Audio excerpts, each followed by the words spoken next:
Okay, तो by the way welcome to the first lecture.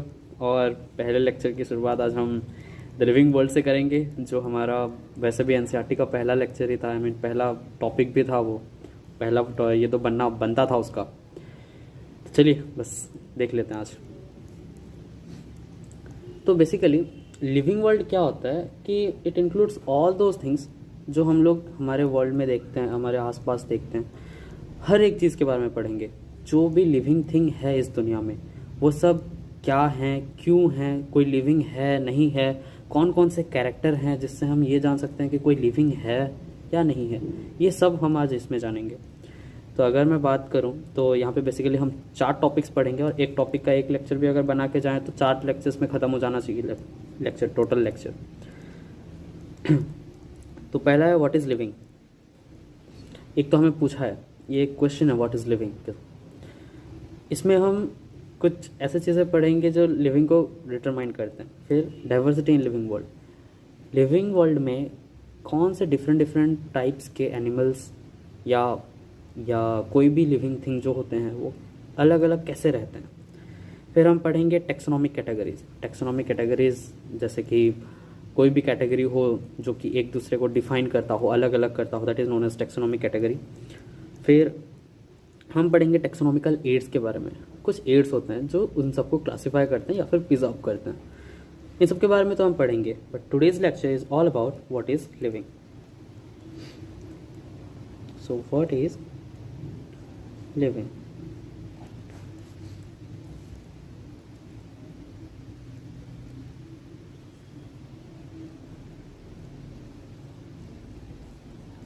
अगर मैं लिविंग की बात करूं तो आपको ये तो पता होगा कि लिविंग वो होता है जो ब्रीथ करता है, जो जो चलता है, फिरता है, या फिर जो बड़ा होता है, ग्रोथ होता है। पर ये सब जो हमारे डिफरेंट डिफरेंट क्राइटेरियाज है ना, कि हम इस क्राइटेरिया से उसको बता रहे हैं कि नहीं ये इसलिए लिविंग है कॉज ये करता है, कॉज ये वो करता है, that is not the main cause. एक डिफाइनिंग कैरेक्टर होते हैं और एक नॉन डिफाइनिंग कैरेक्टर्स होते हैं। एक डिफाइनिंग कैरेक्टर ऐसा होता है जिसके पास कोई एक्सेप्शन ही ना हो। जैसे कि अगर हम बात करें कि मैं सांस ले रहा हूँ, क्या हर लिविंग ऑर्गेनिज्म सांस लेता है? अगर लेता है then it will be a defining character. अगर हर लिविंग ऑर्गेनिज्म सांस नहीं लेगा, ऐसे भी कुछ लिविंग ऑर्गेनिजम्स हैं जो सांस नहीं भी लेते हैं, तो it is not a defining character. ऐसे ही कुछ कुछ डिफाइनिंग कैरेक्टर्स हैं जिसके बारे में हम बात करेंगे अगर। तो बेसिकली हमारे जो मेन कैरेक्टर्स हैं जो लिविंग के, they are basically growth, reproduction, metabolism, cellular organisation and consciousness. इन सब के बारे में तो हम पढ़ेंगे। उससे पहले मैं कुछ चीज़ें आपको बता देना चाहता हूँ। कुछ बेसिक्स चीज़ें होते हैं। जैसे अगर हम बायोलॉजी की बात करें, आपको पता होगा बायोलॉजी 2 वर्ड से मिलकर बना है, बायोस प्लस लोगस। बायोस का जो मतलब होता है that means life, and लोगस this means study. So biology means basically it is the study of life.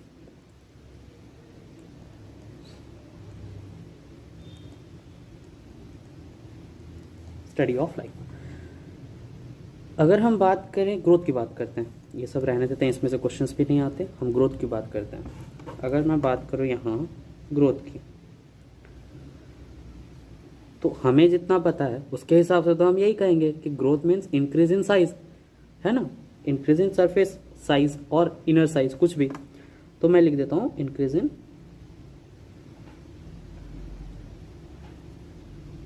Size is growth. ये जो हमें पता है। पर ग्रोथ ऐसा नहीं होता। ग्रोथ 2 तरह के होते हैं। एक होता है हमारा इंट्रिंसिक ग्रोथ और एक होता है एक्सटेंसिव ग्रोथ।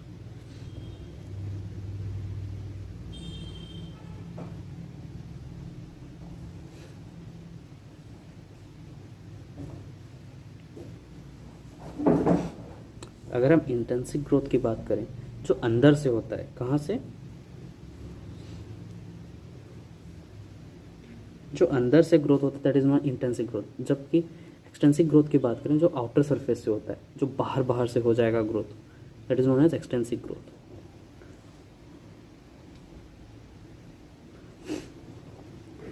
अब मैं बताता हूँ कुछ चीज़ें। डिफाइनिंग कैरेक्टर ग्रोथ है या नहीं है, अल्टीमेटली हमें यही जानना है कि कौन से कैरेक्टर्स जो हैं, हमने जो पढ़ा ये जो कैरेक्टर्स हैं मेन कैरेक्टर्स ऑफ लिविंग, उसमें से कौन कौन से डिफाइनिंग हैं और कौन कौन से डिफाइनिंग नहीं हैं। अगर हम ग्रोथ की बात करें तो ये बिल्कुल भी डिफाइनिंग नहीं है, क्योंकि जो इंट्रेंसिक ग्रोथ होता है दैट इज़ व्हाट डिफाइनिंग। जो इंट्रेंसिक होता है, जो अंदर से हम ग्रो करते हैं, लाइक हम ह्यूमंस जब ग्रो कर रहे हैं तो हम अंदर से ग्रो कर रहे हैं, दैट इज़ डिफाइनिंग।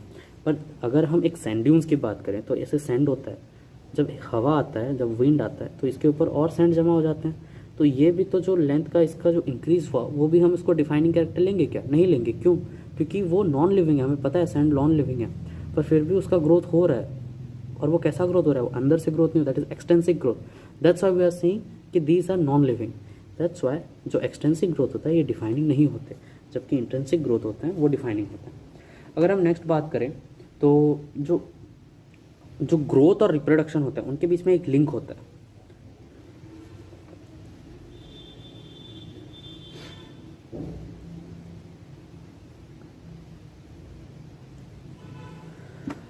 अब सोचिए एक यूनिसेलुलर ऑर्गेनिज्म है, एक यूनिसेलुलर ऑर्गेनिज्म है, इसके लिए ग्रोथ का क्या मतलब होगा? एक यूनिसेलुलर ऑर्गेनिज्म में सेल ग्रोथ करेगा, ज़्यादा से ज़्यादा डिवाइड करेगा, उसके लिए रिप्रोडक्शन जो होता है ग्रोथ इट्स सेम। तो इसीलिए these are mutually inclusive events.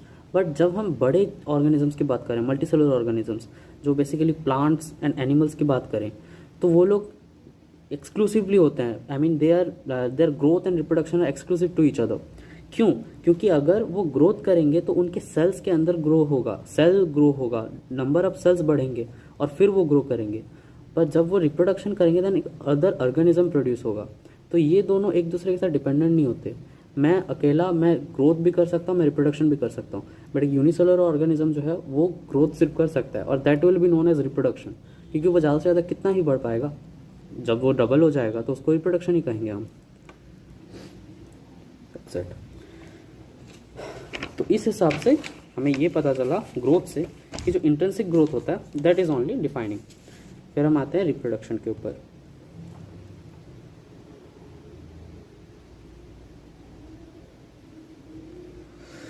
Reproduction में हमारा बहुत फेमस एक डेफिनेशन हुआ करता था, अगर आपको याद हो तो।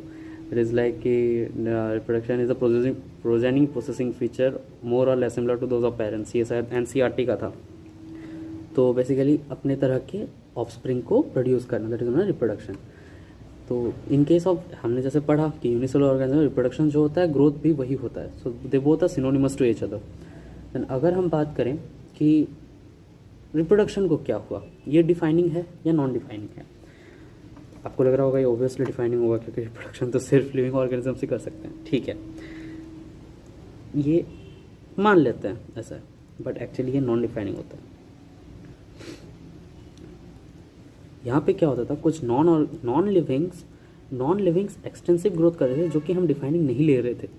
पर अगर हम इसकी बात करें तो यहाँ ऐसा कोई नॉन लिविंग नहीं है जो रिप्रोडक्शन करता है, पर ऐसे सारे लिविंग नहीं है जो रिप्रोडक्शन करते हैं। समझ में आई बात? जैसे कि अगर हम एग्जांपल्स लें, स्टेराइल बी जो कि हम वर्कर बी के नाम से भी जानते हैं, फिर कुछ ह्यूमन कपल्स भी होते हैं स्टेराइल जो ऑफस्प्रिंग को नहीं पैदा कर सकते। तो क्या वो नॉन लिविंग है? नहीं ना, वो लिविंग है।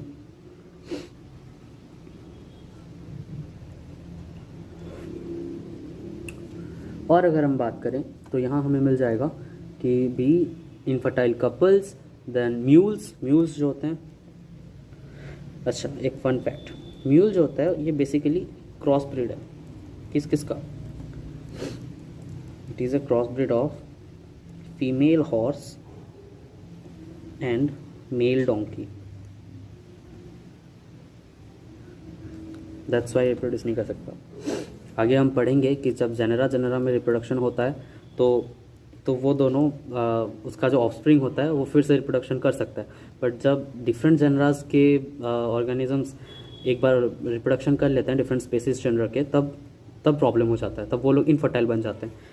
जैसे कि अगर मैं म्यूल की बात करूं तो डोंकी और हॉर्स जो हैं ये दोनों अलग अलग स्पेसिस से आते हैं। ये दोनों बहुत अलग अलग स्पेसिस हैं।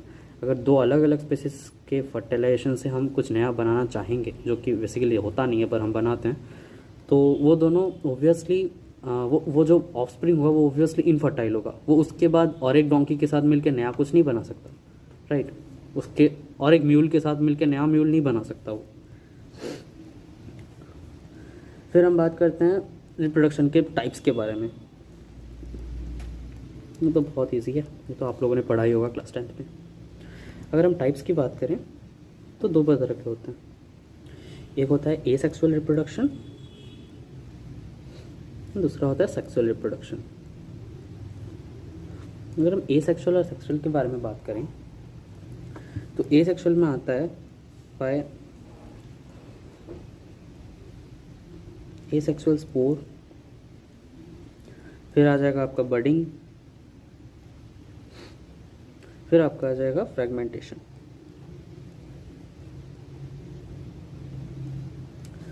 अब इम्पॉर्टेंट ये है कि कौन कौन से ऑर्गेनिजम्स ये सब करेंगे।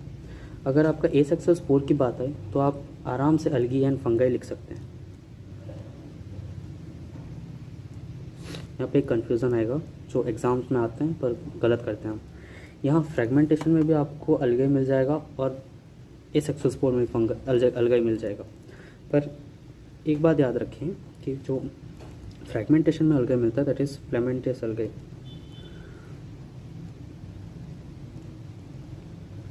फिलामेंटस अलगाई दैट टू जब हम एसेक्सुअल स्पोर की बात करें वहाँ जो अलगाई मिलता है वो नॉर्मल अलगाई होता है। बर्डिंग की बात करें तो यहाँ हमें ईस्ट और हाइड्रा मिल जाते हैं। देन एक आता है रीजनरेशन।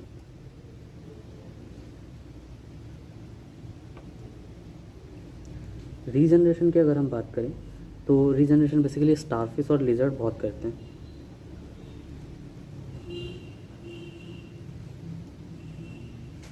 ठीक है, एनसीईआरटी में जितना दिया उतना ही लर्न करना है, एग्जाम्पल इससे ज़्यादा नहीं लर्न करना, नहीं आते।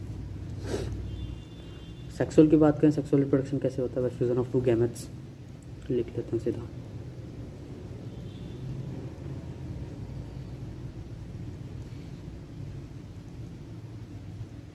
एकदम जल्दी जल्दी खत्म होगा ये चैप्टर, इसमें कुछ नहीं रखा है। अभी के लिए इसको उड़ा देते हैं, बाद में हम ले आएंगे इसको फिर वापस। फिर हम आते हैं मेटाबॉलिज्म की तरफ।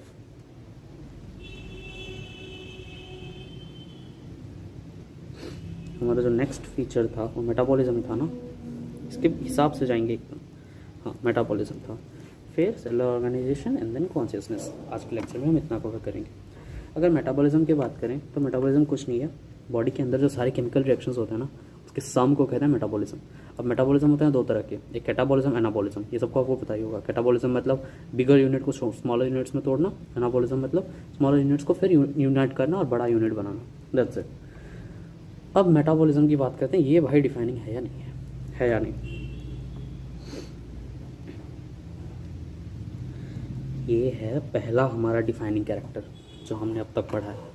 बाकी सबके यहाँ तो ये सब नॉन डिफाइनिंग थे, तो ये पहला ऐसा है जो डिफाइनिंग है। अब इसमें आता है एक problem, sorry.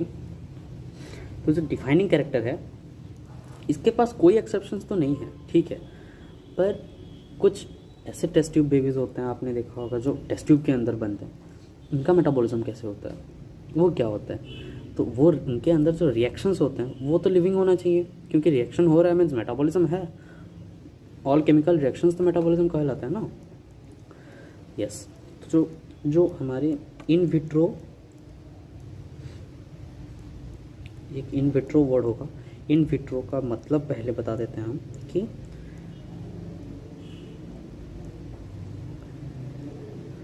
Under such condition जहाँ पे हम एक रिएक्शन को परफॉर्म कर सकें, लाइक हम एक टेस्ट ट्यूब के अंदर करते हैं, उसको इन विट्रो कहते हैं।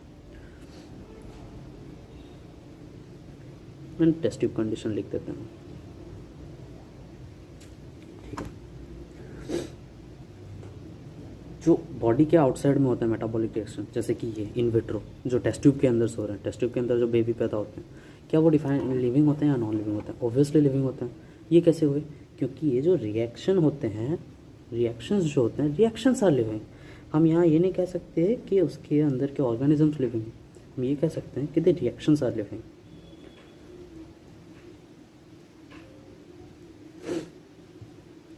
यस, वो चाहे लिविंग थिंग हो या ना हो, पर जो रिएक्शंस हो रहा है दे आर लिविंग। ओके, और कुछ तो इसमें है नहीं पढ़ाने के लायक। फिर हम आते हैं सेलुलर ऑर्गेनाइजेशन में।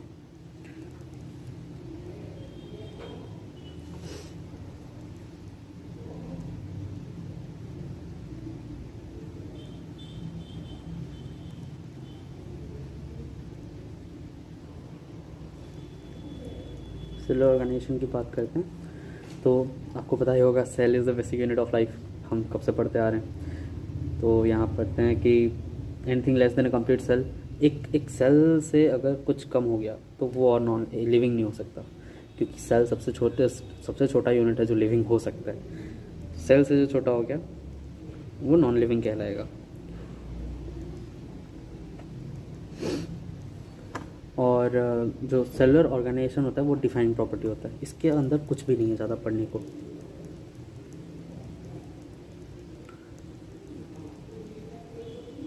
डिफाइनिंग प्रॉपर्टी होता है, ऐसे कोई डिफरेंट ऑर्गेनिजम्स नहीं है जो कि सेलुलर ऑर्गेनाइजेशन शो करते हो और वो लिविंग हो, इसके साथ कोई एक्सेप्शन नहीं होता है। मीन नॉन लिविंग हो, सॉरी कहा मैंने एक्चुअली, जो नॉन लिविंग होता है उनके पास सेलुलर ऑर्गेनाइजेशन नहीं होता, जो लिविंग होता है उनके पास सेलुलर ऑर्गेनाइजेशन होता है। और हर सेल का एक अलग अलग परफॉर्म होना चाहिए, एक फंक्शन होना चाहिए वो परफॉर्म करने के लिए। Okay, that's it. अगर हम कॉन्शियसनेस की बात करें, नेक्स्ट हमारा जो है लास्ट टॉपिक है गेस, हाँ कॉन्शियसनेस हमारा लास्ट टॉपिक था। अगर हम यहाँ कॉन्शियसनेस की बात करें,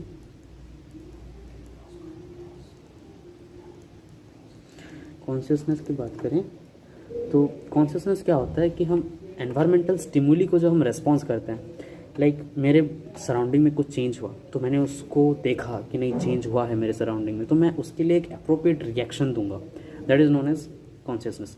जैसे हम देखते हैं टच मी नॉट प्लांट में होता है, right.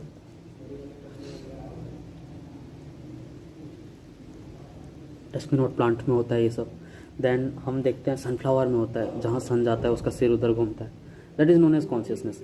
Actually plants consciousness show करते हैं। सॉरी वो एक्चुअली हॉस्टल में रहते हैं ना हम लोग, तो कभी कभार प्रॉब्लम हो जाता है, कोई भी आ जाता है। तो कॉन्शियसनेस की बात करें तो हम उसकी बात कर रहे थे, जैसे टच मी नॉट प्लांट में होता है, और बेसिकली हमारे सनफ्लावर्स भी दिखाते हैं उसको। उसके बाद यहाँ पे अगर हम इंपॉर्टेंट बात करें तो जो हम रेस्पॉन्स देते हैं एक प्रॉपर स्टिमुली को, then we sense this physical chemical और biological stimuli through our sense organs. Obviously हमारे पास सेंस ऑर्गन्स होते हैं इन सबको करने के लिए। Then plant also sense and response to external stimuli like water, temperature and other. Yes, plants भी शो करते हैं, यस मैं ये बताने वाला था। तो हम अगर प्लांट्स को देखें तो अभी तो कुछ प्लांट्स हैं जिसके हमें चेंज दिख रहे हैं, पर आप बोलेंगे अभी एक ट्री के पास अगर मैं गया, उसके पास पकड़ा, तो क्या वो कोई चेंज रेस्पॉन्स करेगा? नहीं करेगा। पर कब करेगा? सीजनल ब्रीडिंग के टाइम करेगा, सीजनल ब्रीडिंग फोटोपीरियडिज्म के टाइम करेगा। जैसे दिन होता है तो वो लोग फोटोसिंथेसिस करेंगे, रात होता है तो नहीं करेंगे। तो ये भी तो एक चेंज है, एनवायरनमेंट चेंज होने के साथ साथ वो अपना परफॉर्मेंस भी चेंज कर रहे हैं, राइट। तो प्लांट्स में कब कब होगा?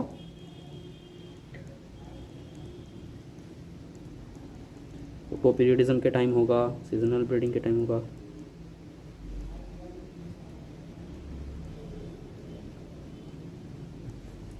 That's it. अब एक एक्सेप्शनल केस आता है, क्या प्लांट उतना जल्दी रिस्पॉन्स करता है जितना एनिमल्स करते हैं? नहीं। क्या एनिमल खुद के बारे में सोचते हैं? नहीं। इसीलिए वो कभी भी लड़ाई करने चले जाते हैं, उनका कोई एथिक नहीं होता। मैं अभी कुछ भी एनिमल्स को गलत बोलने की ट्राई नहीं कर रहा हूँ, that is god gifted to them. पर अगर हम अपनी बात करें तो humans are known to be human because of their self consciousness. अब सेल्फ कॉन्शियसनेस क्या बात है भाई, अब हम में ऐसा क्या आ गया? सेल्फ कॉन्शियसनेस की बात करते हैं। अगर हम सेल्फ कॉन्शियसनेस की बात करें तो ओब्वियसली मुझे अभी पता है कि मैं आपके सामने कुछ भी बोल दूंगा तो आप नहीं देखेंगे मुझे, राइट। मुझे कुछ ऐसा बोलना पड़ेगा ताकि मैं आपको इम्प्रेस कर पाऊँ। एक टीचर को भी यही बोलना होता है, यही करना होता है, यही बोलना होता है ताकि उसके स्टूडेंट इम्प्रेस हो पाए उससे। सेल्फ कॉन्शियसनेस से होता है कि अभी मेरे साथ कुछ गलत हुआ तो मुझे पता चलेगा, मैं कुछ करूँगा तो वो मेरे लिए गलत है सही है ये मुझे पता चलेगा। That is known as self consciousness and this is like exclusively found in humans. This is अरे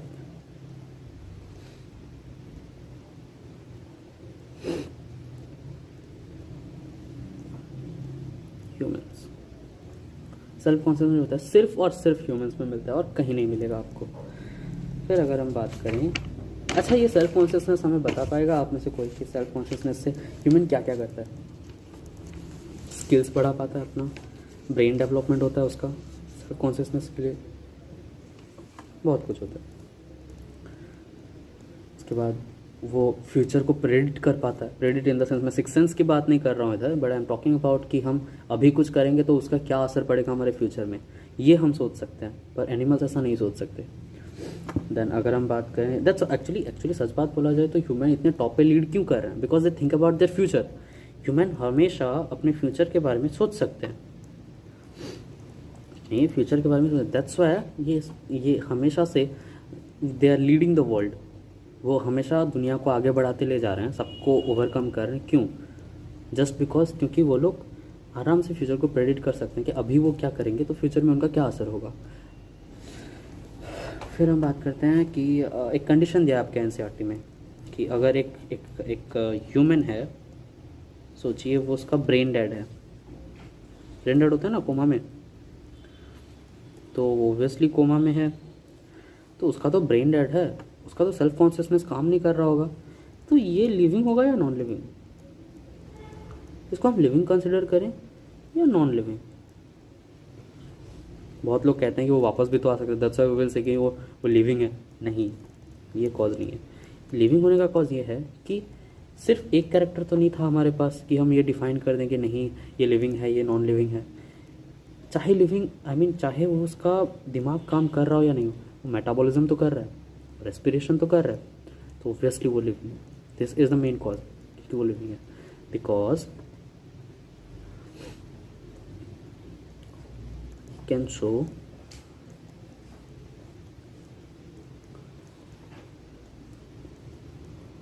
other factors of living like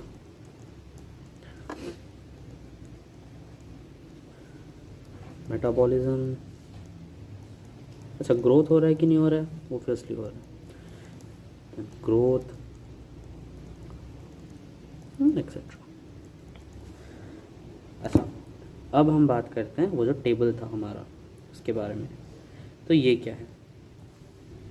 basically जो हमारा कॉन्शियसनेस है, जो हम लोग इवॉल्व कर रहे हैं, जिस वजह से हम फ्यूचर को चेंज करते जा रहे हैं, ह्यूमंस इवॉल्व होते जा रहे हैं, दैट इज़ बिकॉज कि हमारा जो जेनेटिक मटेरियल है वो ट्रांसफ़र होते जा रहा है पास्ट से प्रेजेंट तक, फिर प्रेजेंट से फ्यूचर तक। दिस इज़ वाई हम इवॉल्व होते जा रहे हैं। कल जो मेरे पेरेंट्स थे वो बैकवर्ड थे, मैं थोड़ा उनसे आगे जाऊँगा, इस उम्मीद में हम हमेशा रहते हैं और ये होता भी है।